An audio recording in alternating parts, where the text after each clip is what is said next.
ভাইয়ের বাড়ি কখনোই বাবার বাড়ি হয় না, তা সেটা যতই হোক বাবার টাকায় কেনা। বাবা যখন মারা গিয়েছিল তখন বলেছিল, এই বাড়িটা তোরই থাকবে যতদিন তোর ভাই বেঁচে আছে, দিয়ে দে ওর নামে, তুই কি করবি এই বাড়ি দিয়ে।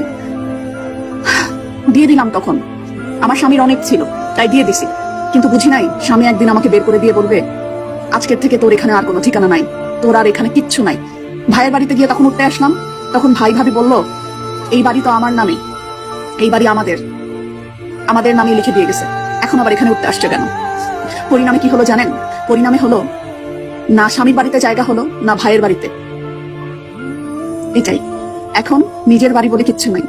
যতদিন বাবা মা থাকে ততদিনই সন্তানদের, মেয়ে সন্তানদের একটা জায়গা থাকে, কিন্তু যখন বাবা মা চলে যায় তখন না ভাইয়ের বাড়ি নিজের হয়, আর স্বামী তো নিজের হয়ই না। যখনই অন্য জায়গায় চোখ যায় তখন স্বামীও ছুড়ে ফেলে দেয়। ওই মেয়েদের অবস্থা কি হয় একবার একটু চিন্তা করেন তো।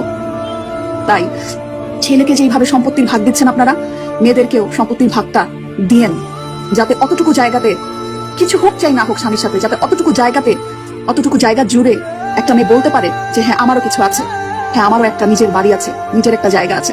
যদি স্বামী ছেড়ে চলে যায়, স্বামী ছেড়ে দেয়, তাহলে যাতে সন্তানাদি নিয়ে অথবা নিজেই মাথা গোজার একটা ঠাঁই পায়, নাহলে তো একদম নিঃস্ব হয়ে রাস্তায় পড়ে থাকতে হবে।